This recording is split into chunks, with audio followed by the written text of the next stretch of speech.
Everyone, welcome to my YouTube channel GK and mathematics in easy way. आज के video में मैं आपके लिए लेकर आई हूँ proof of irrationality of numbers.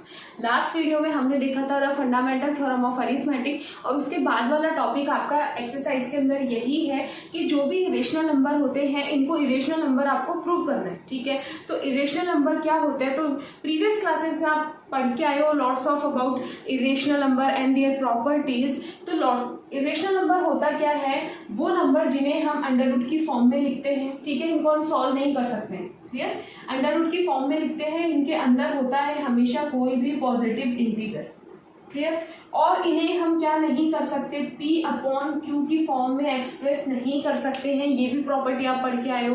ठीक है, रूट में लिखते हैं, पी अपॉन क्यू की फॉर्म में एक्सप्रेस नहीं कर सकते हैं, रूट में भी सॉल्व नहीं कर सकते। जैसे आपके मन में आ रहा होगा कि अंडर रूट 4 क्या ये भी एक इरेशनल नंबर है, तो इसे तो हम सॉल्व कर सकते हैं 2, तो ये इरेशनल नंबर नहीं है। ठीक है, ये रेशनल नंबर है।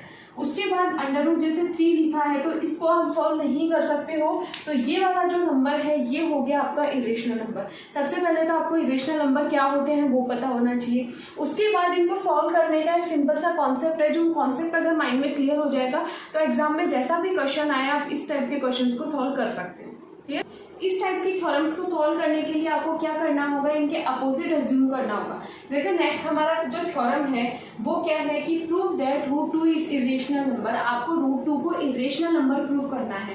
तो ये इरेशनलिटी प्रूव करने के लिए हम क्या करेंगे, इसका रॉन्ग एजम्पशन करेंगे। ठीक है, अगर आपको गिवन है, जैसे आपको कोई भी क्वेश्चन आ गया कि prove that under root 3 under root 5 XYZ कुछ भी हो सकता है कि ये इरेशनल नंबर है, तो इस टाइप के क्वेश्चन आपको कैसे करने हैं कि सबसे पहले आप उनको क्या करेंगे, रेशनल नंबर मान लेंगे। जैसे ये क्वेश्चन यहाँ गिवन है कि prove that root 2 is irrational number, तो हम सबसे पहले ये काम करेंगे कि रूट 2 जो है इसको हम क्या मान लेंगे, रेशनल नंबर मान लिया।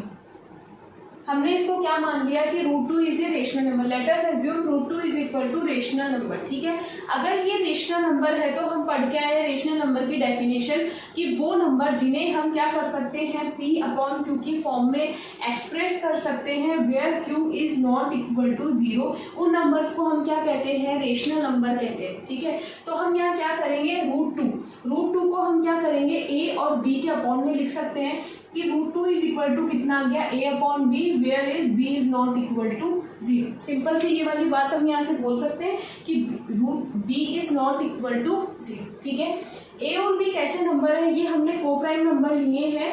इनके बीच में ए और बी हमने कोप्राइम नंबर लिए हैं और इनके बीच में कोई भी कॉमन फैक्टर नहीं है अदर देन 1। अब आप सोच रहे होंगे कि कोप्राइम नंबर्स कौन से होते हैं, तो वो फैक्टर नहीं आता है 1 को छोड़कर। जैसे मैंने यहाँ पे नंबर लिखा 2 एंड 3, तो 2 के फैक्टर हमें पता है 1 एंड 2, 3 के फैक्टर हमें पता है 1 एंड 3। अब हम देखते हैं इनमें कॉमन क्या है, तो कॉमन 1 के अलावा कोई नंबर नहीं है, मतलब 2 और 3 का जो सेट है, ये 2 और 3 जो नंबर्स है इनको हम क्या कहेंगे, कोप्राइम्स कहेंगे। जैसे हमने यहाँ लिखा 2 एंड 5, तो ये भी कोप्राइम है। 5 एंड 11 ये भी कोप्राइम है। सपोज 2 भी हमने यहाँ लिखा 2 एंड 6। ठीक है, तो 2 के फैक्टर आ गए 1 एंड 2, 3 के फैक्टर आ गए 1 2 3 एंड 6। तो इनमें कॉमन क्या आ रहा है, 1 भी कॉमन आ रहा है और 2 भी कॉमन आ गया, मतलब 2 एंड 6 कोप्राइम्स नहीं है। ठीक है, तो कोप्राइम्स की डेफिनेशन आपकी, कोप्राइम्स जो की डेफिनेशन आपकी यहाँ से क्लियर होती है कि कोप्राइम्स क्या होते हैं। तो हमने यहाँ पे क्या लिखा है, ए और बी हमने दोनों कोप्राइम नंबर लिए हैं, इसका मतलब ए और बी दोनों के अंदर एक के अलावा कुछ भी कॉमन नहीं है। ठीक है, ये वाली बात क्लियर हो गई। अब हम क्या करते हैं, क्रॉस मल्टीप्लाई करते हैं। क्रॉस मल्टीप्लाई आप जब करोगे तो ए की वैल्यू देखो, क्रॉस मल्टीप्लाई करने पर आ रही है बी रूट 2। यहाँ करके देख लेते हैं, ए की वैल्यू आ गई यहाँ पे root 2, b is equal to हमारे पास कितना आ गया, ए आ गया। ठीक है, अब हम इसका स्क्वायर कर देते हैं तो हमारे पास आ गया रूट 2 का स्क्वायर हो गया 2, b square is equal to a square. या पढ़ के आए हो कि अंडर रूट अगर किसी भी नंबर के लगा हुआ है और जब आप इसका स्क्वायर करते हैं तो स्क्वायर से अंडर रूट क्या होता है, कट हो जाता है। तो रूट 2 का जब आप स्क्वायर करते हो तो इससे कट हो जाएगा और केवल हमारे पास कितना बचेगा, 2 बचेगा। ठीक है, ये वाली चीज आपको याद रखनी है।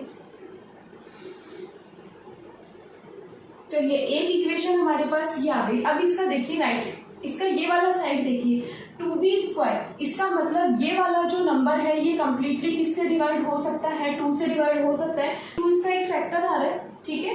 तो ये वाला जो साइड है ये 2 से डिवाइड हो सकता है और बीच में यहाँ लगा हुआ है साइन इक्वल का। इसका मतलब a² जो है वो भी क्या होगा, 2 से डिवाइड होगा। इट मीन्स हम क्या कहेंगे कि जो a² है ये भी 2 से डिवाइड होगा। अगर a² 2 से डिवाइड होगा तो a भी 2 से डिवाइड होगा, ठीक है। a भी किससे डिवाइड होगा, 2। सपोज a जो है जब आप इस a को 2 से डिवाइड करते हो तो वो c टाइम डिवाइड हो रहा है, ठीक है। कितनी बार में डिवाइड हो रहा है, हमने ये मान लिया कि वो c टाइम डिवाइड हो रहा है और रिमाइंडर कितना आ रहा है, 0 आ रहा है। इसका मतलब a को हम क्या लिख सकते हैं, 2 × c + 0 remainder. Division is equal to dividend into quotient plus remainder. ये वाली थ्योरम तो हम पढ़ के आए। इसका मतलब a जो है वो किसके इक्वल हो जाएगा, इससे हम क्या कह सकते हैं कि जो a है वो किसके इक्वल हो जाएगा, 2c के, ठीक है। आगे ये वाली बात समझ में कि a जो है वो 2 से डिवाइड,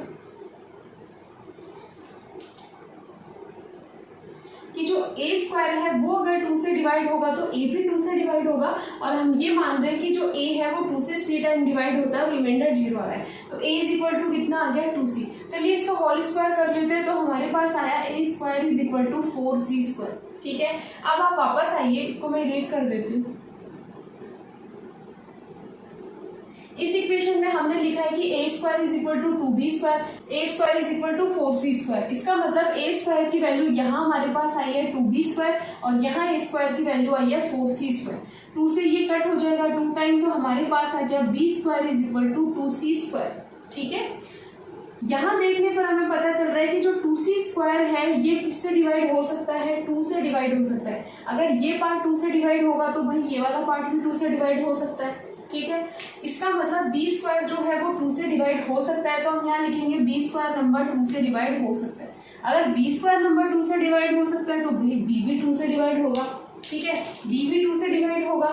तो हम यहाँ क्या कह रहे हैं, घुमा फिरा के बात क्या आ रही है कि a भी आप 2 से डिवाइड कर रहे हो और b को भी 2 से डिवाइड कर रहे हो, है ना। तो 2 क्या आ गया, a और b दोनों का एक ऐसा फैक्टर आ गया ना, तभी तो ये भी डिवाइड हो रहा है और ये नंबर भी डिवाइड हो रहा है। लेकिन हम पहले ही ये वाली बात बोल चुके हैं कि a और b कैसे नंबर है, को प्राइम नंबर है, 1 के अलावा उनमें कोई कॉमन फैक्टर नहीं है, ठीक है। लेकिन यहाँ तो हम बोल रहे हैं कि a 2 से डिवाइड हो रहा है, b भी 2 से डिवाइड हो रहा है, 2 भी इनके बीच में क्या आ गया, कॉमन आ गया। इसका मतलब जो हमने अजम्पशन किया था कि ये √2 एक रेशनल नंबर है, वो अजम्पशन हमने क्या किया था, रॉन्ग किया था। तो जो बुक वाले ने बात बोली है कि √2 रेशनल नंबर है, तो वो लाइन आपकी यहाँ से क्या हो जाएगी, प्रूव हो जाएगी, ठीक है। आपकी बुक में जो एक्सप्लेनेशन है वो कुछ इस तरीके से है, आपको लाइन बाय लाइन याद रखना है अपनी नोटबुक में, उसी तरीके से आपको क्या करना है, उसको लिखना है, ठीक है। बाकी जो प्रोसेस है वो मैंने आपको समझा ही दिया कि √2 को आपको रेशनल नंबर मानना है। रेशनल नंबर का मतलब p/q की फॉर्म में लिख सकते हैं। हमने लिख दिया a/b where b is not equal to 0। यहाँ ही ये बात क्लियर कर दी कि a और b दोनों को प्राइम है, ये वाली चीज याद रखना। दोनों में 1 के अलावा कुछ कॉमन नहीं है। स्टेटमेंट 1 आप दे चुके हो। उसके बाद क्रॉस मल्टीप्लाई किया, 2b² is equal to a²। Common sense लगाएंगे कि 2b² 2 से डिवाइड होता है तो a² भी 2 से डिवाइड होगा, a² 2 से डिवाइड होगा तो a भी 2 से डिवाइड होगा। Suppose 2b 8c time divide हो रहा है तो a को हमने क्या लिख दिया, 2c लिख दिया। होल स्क्वायर किया, a² इज इक्वल टू कितना आ गया, 4c² आ गया। 4 अब यहाँ देखेंगे कि a² तो इसके भी इक्वल है, a² इसके भी इक्वल है, मतलब इनडायरेक्टली दोनों इक्वल हो गए ना। तो 2b² इज इक्वल टू आ गया 4c²। 2 से हमने इस 4 को क्या कर दिया है, क्रॉस कर दिया, कट कर दिया, तो b² इज इक्वल टू आ गया 2c²। भाई ये 2c² 2 से अगर डिवाइड होगा तो b² भी 2 से डिवाइड होगा, इसका मतलब b भी 2 से डिवाइड होगा। अब ये वाली बात हम यहाँ कह रहे हैं कि a भी 2 से डिवाइड होता है, b भी 2 से डिवाइड होता है, तो ये तो पॉसिबल से लग नहीं रही है क्योंकि ये दोनों है को प्राइम्स, ठीक है। तो यहाँ पे क्या होगा, हमारा कॉन्ट्राडिक्ट हो गया। इसका मतलब कि जो जंक्शन हमने किया है वो रॉन्ग किया है। इस तरीके से ही आपको क्वेश्चन सॉल्व करने हैं, चाहे वो क्वेश्चन आपका √2 का आए, चाहे वो क्वेश्चन आपका √3 का आए, चाहे √5 का आए, चाहे √7 का आए या √11, 13। तो ये वाले सारे टाइप के क्वेश्चन आपको इसी तरीके से करने हैं।